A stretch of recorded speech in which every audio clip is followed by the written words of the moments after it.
Poor Clark. Too bad he lost his past. How's the story coming, Lois? Oh, fine, Clark. Too bad you weren't in on it. Nice going, Lois. Another great scoop for you. It was easy. Thanks to Superman. Clark, do you know what just happened? What? Gee, Mr. Kent, the trestle. It collapsed right after we passed over it. It did. Don't you understand? We were almost killed. Well, I like that. We missed getting killed by the skin of our teeth, and all you have to say is, What do you expect me to say? Oh, skip it. Oh, Frankie, welcome to the catacombs. Hi, Miss Lane. The chief told me to see you, Clark. I need a voucher for $1,000. For what? The planet's donating some television sets to the Children's Hospital. The man's here for the money. Well, that's good enough for me. What do you use around here, the honor system? Oh, pretty much so. Once Clark signs a note, we turn it in for cash downstairs. I'm Lois Lane from the Daily Planet. Jimmy Olsen and I are here to interview Lex Luthor. What is it that makes you think you're so great, Luthor? If you're so intelligent, Luthor, then how come you're locked up in a prison cell? Clark, do you see what I see? Excuse me, Lois, but I just remembered I have to make a phone call. A phone call? At a time like this? Clark? Clark! No. How can he do that? How can he just quit? Luthor's probably behind those crimes in the first place, just to make Superman look bad. Hey, I bet that's it, Perry. Let me write the story. Superman's still our greatest hero. A good reporter doesn't get great stories, Jimmy. A good reporter makes them great. Chief, here's that story on the East Side murder case. The way I see it, it's a banner headline, front page, with maybe one picture. It's got everything. It's got sex, it's got violence, it's got the ethnic angle. I mean, look at so is a lady wrestler with a foreign accent. This could be the basis for a whole series of articles. Making sense of senseless killings by Lois Lane. I mean, we get psychologists, we get sociologists. You're Bookie, right? A what? Don't tell me. He sends a check every week to his sweet gray-haired old mother. Actually, she's silver-haired. Any more at home like you? Not really, no. I didn't think so. I'm really glad you're here. But, why are you here? To help. To help. I need a little bit more of a quote than that.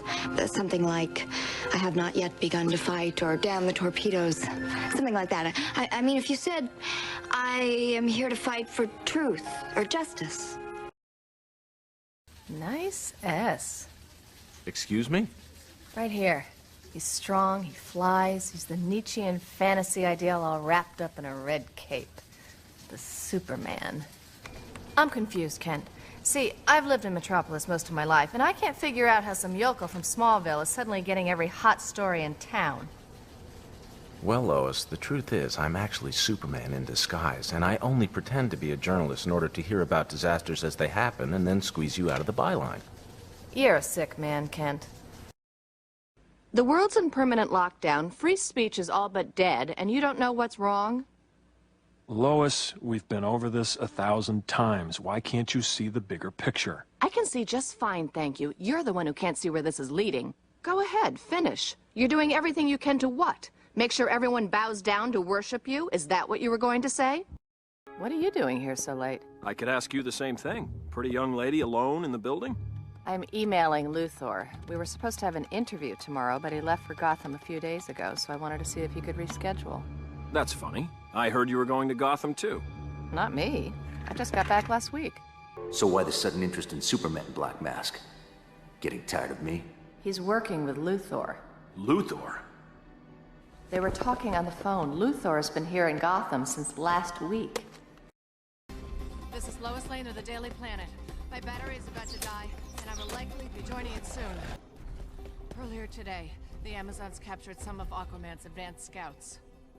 Wonder Woman's lasso made them spill their guts. Literally. Aquaman is leading his army through the English Channel tomorrow.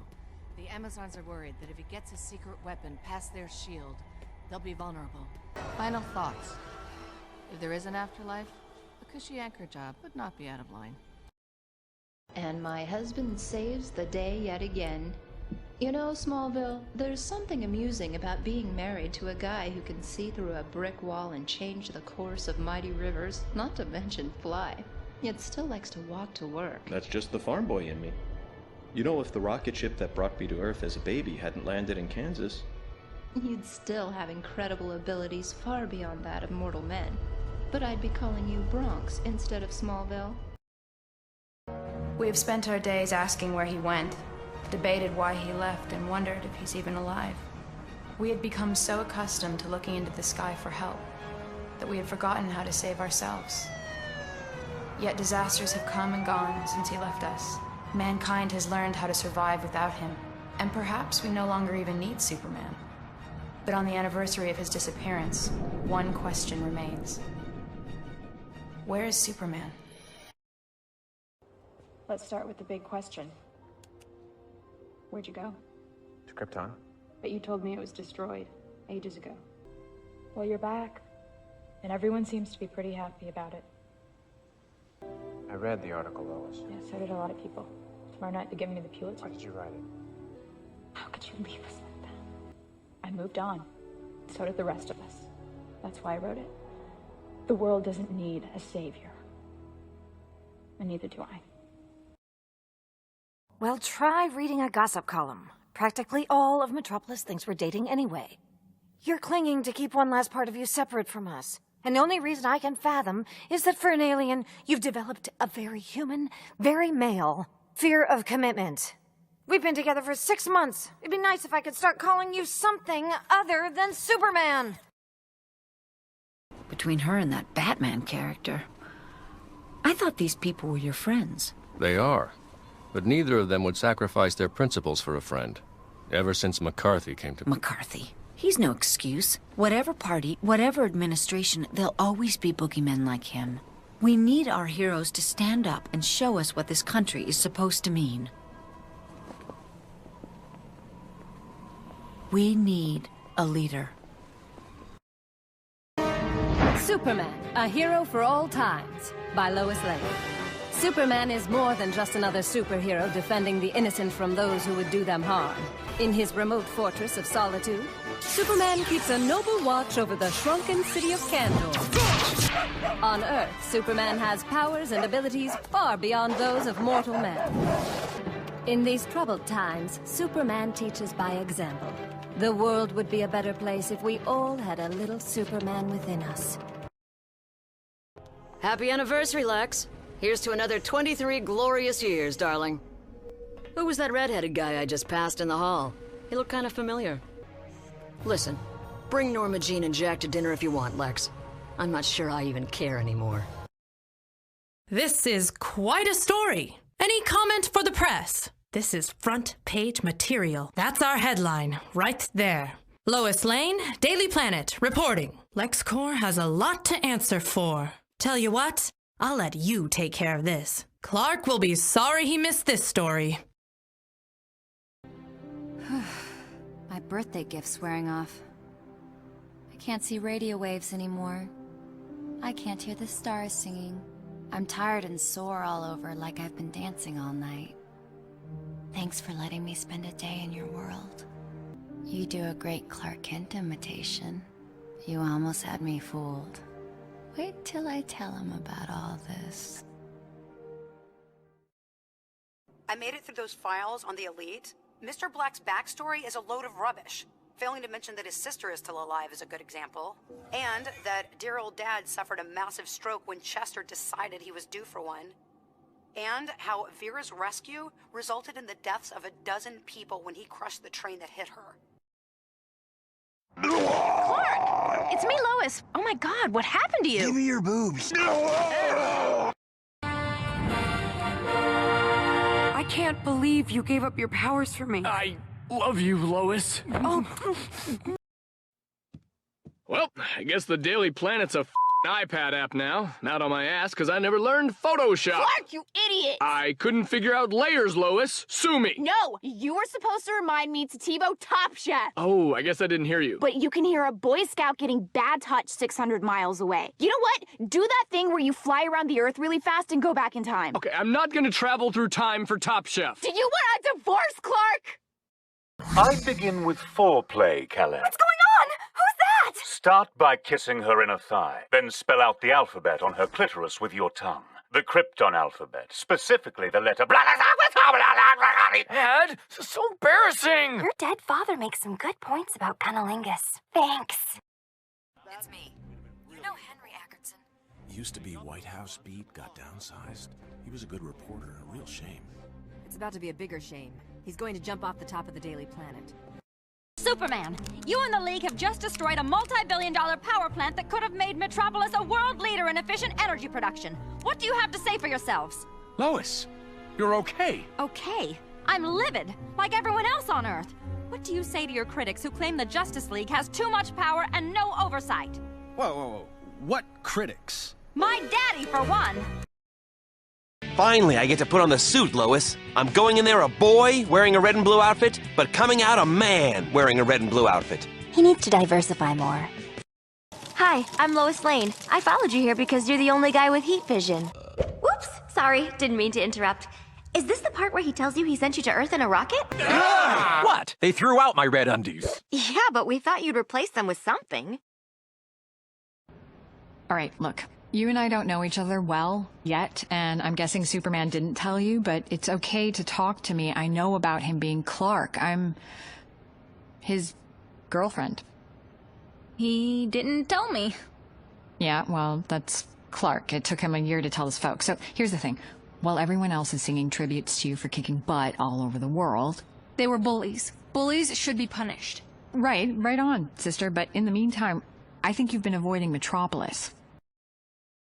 So, Batman, what do you think of our fine city? It's very bright. While you're here teaming up with Superman, I was wondering if I could ask you a few questions. Shh. Oh, it'll just be a few questions. Where did you get the funding for this plane? Miss Lane, I'm busy. The jet fuel and the Batmobile. Ah! I'm a great swimmer. Why Batman? Do you think bats are scary? How many Robins have there been? 2? 6? Who's the scariest villain you've ever fought? Who's the most pathetic? Lois Lane. Diana Prince. Ooh, that's some grip. I work with Clark. Closely. We share a byline sometimes. Diana is a diplomat. Oh, so this is an interview. No, it's a date. Oh, right. Nice manners, farm boy. Girl like this, you take somewhere posh. It's a wonder women go out with you at all. And Diana, love your glasses. Is that how you see your role? To save us? Or to rule us? I thought we were getting beyond the sarcasm. Come on, Superman, we both know what's going on here. This is straight-up spin control. Certain police reports are coming out that are gonna make people wonder about you. So here I am, getting the full court press on the Man of Steel's human side. If that's not an oxymoron. Okay, mic's on, hair's good. Ready to roll, Jimmy? This is Lois Lane reporting for the Daily Planet. Devastation literally shook the streets of Metropolis as unknown circumstances saw our fair city bizarrely spliced with Gotham City. Join us as we take a closer look at the points of impact, hoping to uncover the truth behind this new partnership. Let's go, Jimmy. This is Lois Lane live at Superhero High, where everyone is busy preparing for the annual Hero of the Year ceremony. There are 2 of the nominees now, Hawkgirl and Cyborg. And there's another Hero of the Year nominee, Katana. And here's Lady Shiva. Lady Shiva, what's it feel like to be nominated for Hero of the Year? And this year's final nominees, Wonder Woman and Bumblebee. What will you do if you win? I realize hand-eye coordination isn't one of your strong suits. Here, let me help you with that. Lois, I'm not sure what I'm gonna do without you. Oh, come on, Clark. Your future's laid out right in front of you. You're gonna go to community college, major in agriculture, probably minor in law enforcement, and then you and Lana are gonna have a nice little church wedding. You mock me now, Smallville, but you just wait and see. Journalism. You ever thought about that? You wrote some half-decent articles at your short-lived career at the Torch. Aw, kill me first. Even if I could spell, the last thing I'd want to do is spend my time in a newsroom. With my luck, I'd probably end up across the desk from the most bumbling reporter on the masthead. An isotope analysis of the surrounding ice bore suggests that an object had been trapped in the glacier for over 18,000 years. As for my rescuer, He disappeared during the object's departure. A background check revealed that his work history and identity had been falsified. The questions raised by my rescuer's existence are frightening to contemplate, but I also know what I saw. And I've arrived at the inescapable conclusion that the object and its occupant did not originate on Earth.